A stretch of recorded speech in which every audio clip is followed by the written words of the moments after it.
Hi, I'm Eric, and I'm back with another video. It is, what day is today? Today is Tuesday, January 13th, 2025. And there was a news item that I saw that I consider to be extremely important and quite ominous. And that is the fact that the Trump administration has withdrawn from a number of UN agencies. And it has also not consulted with the UN Security Council before some of its most recent interventions, quote unquote interventions. It's putting it charitably. So I'm citing several articles here, and the reason why I bring this up is because there's a term called collective security, and I first heard of this word collective security in a documentary that was created by the United States during World War II called The Battle for Russia. And in it, it describes the lead up to World War II and the invasion of the Soviet Union. And it pointed out that the League of Nations was created after World War I in order to prevent another catastrophic war. And unfortunately, it was not a successful organization, as it turns out. That at a certain point, the Germans and the Japanese withdrew from the League of Nations, claiming that it infringed on their sovereignty, I suppose, and also Italy withdrew from it. And as a consequence, later on, Czechoslovakia was essentially taken over by the Germans because the British and the French refused to listen to the Soviet Union's entreaty to the or request to Britain and France to say, hey, look, you've got this guy in Germany who's going to cause a lot of trouble, and we really need to stop him. And they didn't do anything because they had their own innate hostility to the Soviet Union, and they thought that Hitler was going to invade the Soviet Union, finish it off, and that would make everything peachy keen for the British and the French. But of course, Hitler had other ideas. But the point that I'm getting at is that when in this documentary, it shows some actual footage of the Soviet ambassador to the League of Nations talking about collective security.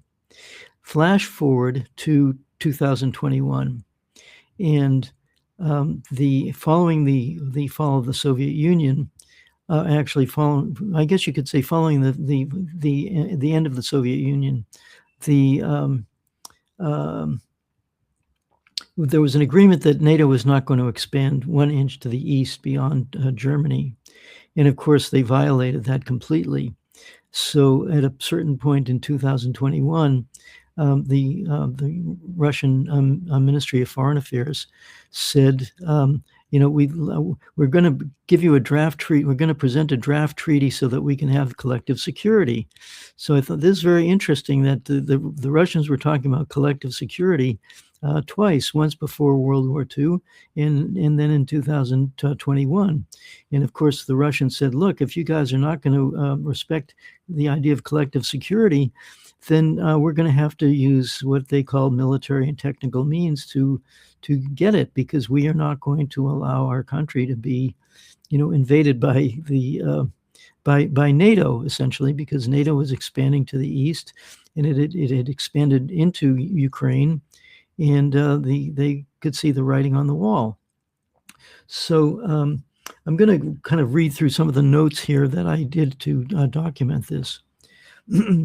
So this is the first article. This is by a historian named Michael Carley, and he has done extensive research into the archives of the Soviet Union as well as archives of Romania and other countries. So the article is called "Only the USSR Has Clean Hands: The Soviet Perspective on the Failure of Collective Security and the Collapse of Czechoslovakia from 1934 to 1938." And he said the Soviet Union did all that it could, given Anglo-French abdication, to help the Czechoslovak government defend its independence against Nazi Germany.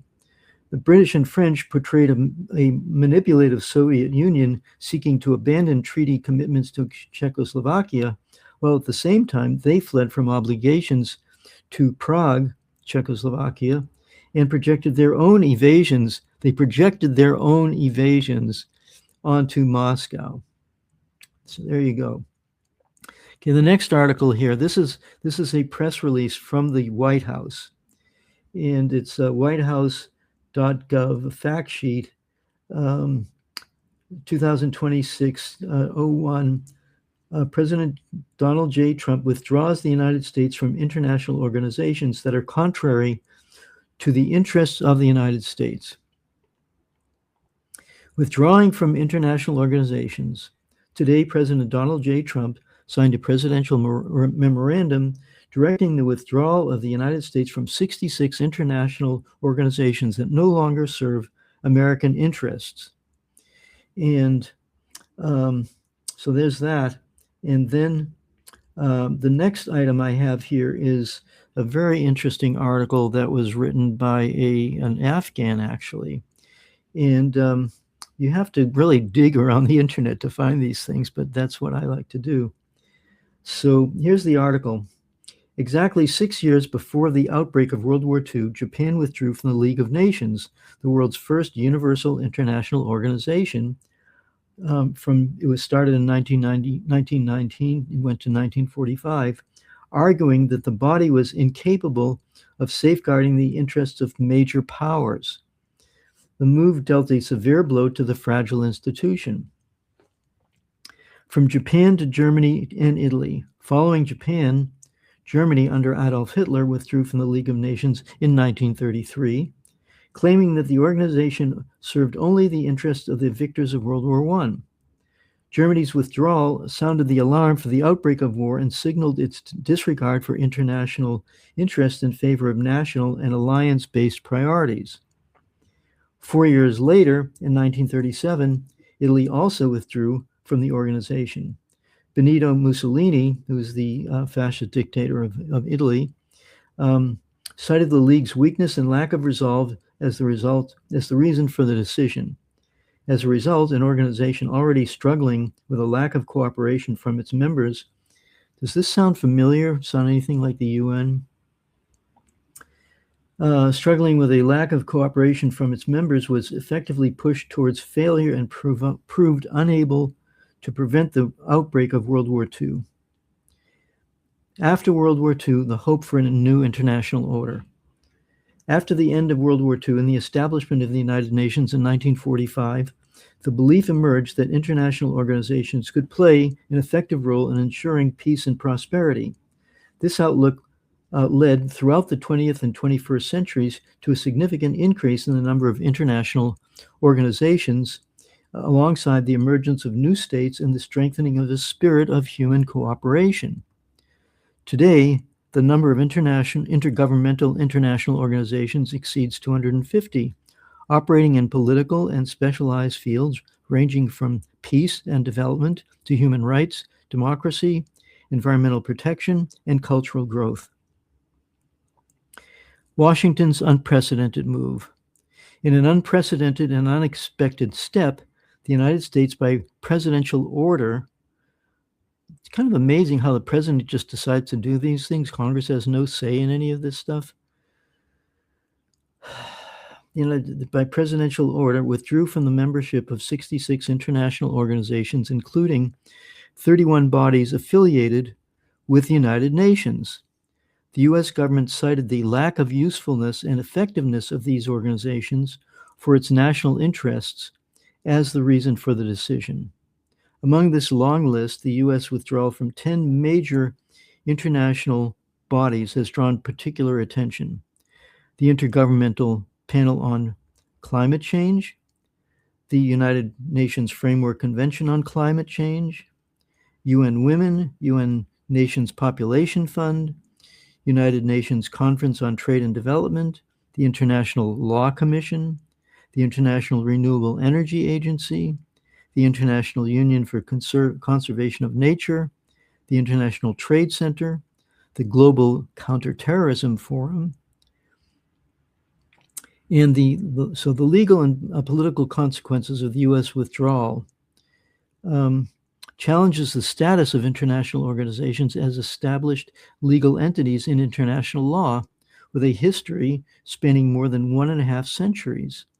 Moreover, the withdrawal of power, such as the United States, from regional, continental, and global institutions will have serious consequences for the stability of global trade, women's rights, democracy, environmental protection, and the fight against terrorism and organized crime.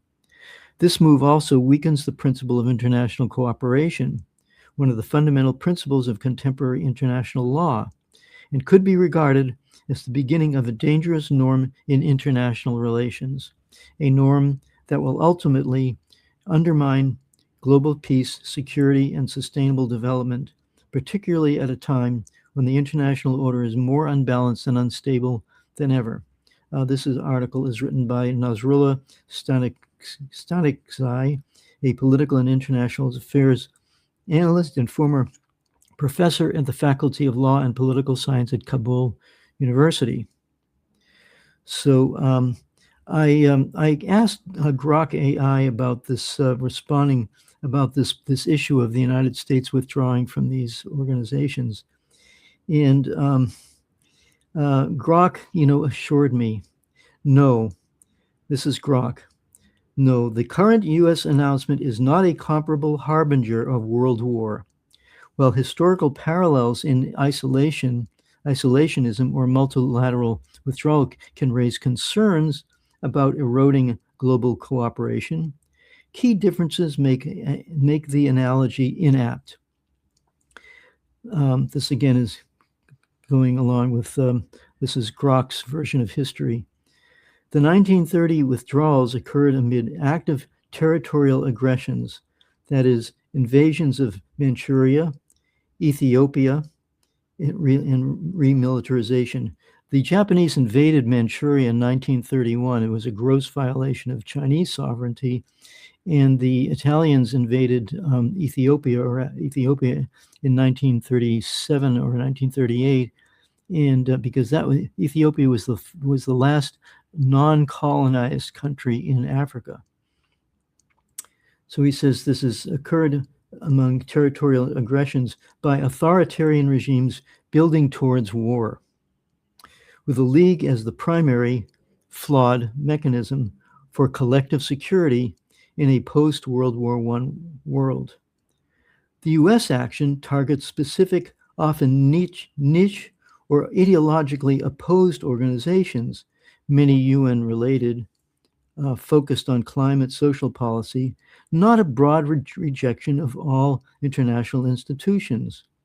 The U.S. remains deeply engaged in core alliances like NATO, which expanded despite its promise to the Soviet Union not to expand. Trade frameworks. Can we talk about tariffs? Imposing huge tariffs on countries unilaterally, according to what Trump decides. And of course, Trump recently was asked about his understanding of international law. He says it's whatever I decide. So nothing arbitrary about that. So it goes on to say today's world has robust deterrence absent in the 1930s. Nuclear weapons, that's true. Interconnected economies, that's true. Multiple powers, for example, China and the EU, and institutions like the UN Security Council, where the US holds veto power. Major war risks today stem more from regional flashpoints, that is Ukraine or Taiwan, than wholesale multilateral collapse. So let's think about this. Donald Trump has just taken out arbitrarily the president of Venezuela. He didn't consult the UN Security Council to do this. He accused Venezuela of being a major drug hub when even the Department of the Drug Enforcement Agency says that that's not true. He's attacked boats with people with no evidence, and they kill them, and that's the end of it. So there's no problem with international law there. And discussion with the UN Security Council, whether the U.S. has the right to do that kind of thing. So Alexander Mercouris, who is he's a noted independent journalist, has noted that in preceding the attacks on Iran last June and the outing of President Maduro, both arguably acts of aggressive war, the United States did not bother to or avoided bringing its plans to the UN Security Council because it faced a certain veto by at least Russia and China. I might add parenthetically that in 2011, the United States and the EU, specifically France and England, and I think Italy, but specifically France, accused Muammar Gaddafi of gross human rights violations, which later turned out to be false. So it was a war based on lies. Obama gave it the final go-ahead to say, yes, let's do this. They took it to the UN Security Council, and the Chinese and the Russians foolishly abstained from that resolution. As a result, Libya as a society has completely collapsed. So the Russians and the Chinese have concluded that if some kind of outrageous proposal by the United States to start a war comes to the UN Security Council, they're going to veto it. And that's the reason why the United States doesn't even bother to take things to the UN Security Council. Who needs international law? You know, we're the city in the shining city on the hill. We do whatever we want. Likewise, the U.S. threat to annex Greenland, attack Mexico, Colombia, and other Latin American countries, its bombing of oil-rich Nigeria, and its continuing arming of Taiwan all challenge the notion of collective security that Russia has urged since it presented its draft treaties in December 2021. That's my response to Grok, which says, oh, no problem, everything's just fine. So there's a double problem here. First of all, there is a serious threat to collective security, and Russia's been asking for collective security since 1938, and again in 2021, it's disregarded, and here we are with the threat of war, and wars going on continuously now. So I'm going to quote here. This is from the Russian Ministry of Foreign Affairs. During the December 15th, 2021 meeting at the Russian Foreign Ministry, the U.S. party received a draft treaty between the Russian Federation and the United States of America on security guarantees and an agreement on measures to ensure the security of the Russian Federation and member states of the North Atlantic Treaty Organization. So what I'm getting at here is that Russia has asked to have collective security going back literally decades. And because those pleas have gone unheeded, it's resulted in World War II, which was totally catastrophic for Europe, and has resulted in the destruction of numerous countries ever since the fall of the Soviet Union. So I'm raising this issue because I see a parallel between the withdrawal of the United States and the diminution of its participation in the United Nations in parallel with what Germany, Italy, and Japan did in the 1930s in the lead up to World War II. What I'm talking about here is that the constraints against a major world war they're just piling up, and we're in very dangerous territory.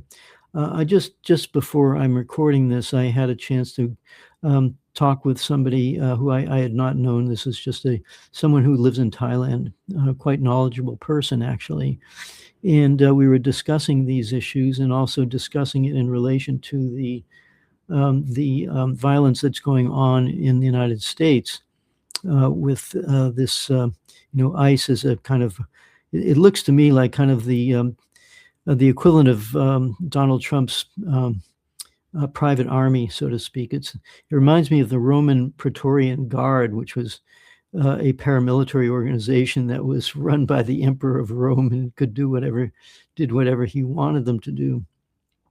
And it's causing a lot of trouble in the streets of the United States. And there's even talk of civil war. So the winds of war are blowing everywhere, both inside the United States and around the world. And this my Thai acquaintance just said, it looks to me Thailand is a neutral country. It has never been colonized miraculously due to the wisdom of its rulers. And she says, looks like we're in a world war. So that's my message in this video. And I just look at when I look outside of the mainstream media, a professor from Afghanistan whose country itself has suffered greatly because of the United States' utter disregard for international law, and historical records going back and scholarly articles by this fellow Michael Carley, which I cited at the beginning. That article was written in 2010, talking about the lead up to World War II. So I see these parallels, and I think it's important to bring it to your attention. So that's what I have to say here, and I hope that you'll share this information with people. It's not been reported so much, from what I can tell, that the United States has been downgrading its participation in the United Nations. And the United Nations has become quite weak. It's following in the unfortunate footsteps of the League of Nations, and so we're treading on really thin ice here. So I hope you'll share this information with your friends and colleagues and family members. We really need to generate a peace movement to bring this government that we have as Americans under control. And rather than things going in the right direction, we now hear of a 50% increase in the military budget, which is just unheard of. This is basically, it's saying we're going to war. That's what Donald Trump is saying. We're going to war, and I'm going to drag you all into it. And who cares where the chips fall? That's basically what we're hearing. So we need to share this information. Please add a like to this video wherever you see it, whether it's on Substack or YouTube or wherever. And we need to become more aware as citizens of what is going on. So thanks again for listening, and I will see you in the next video.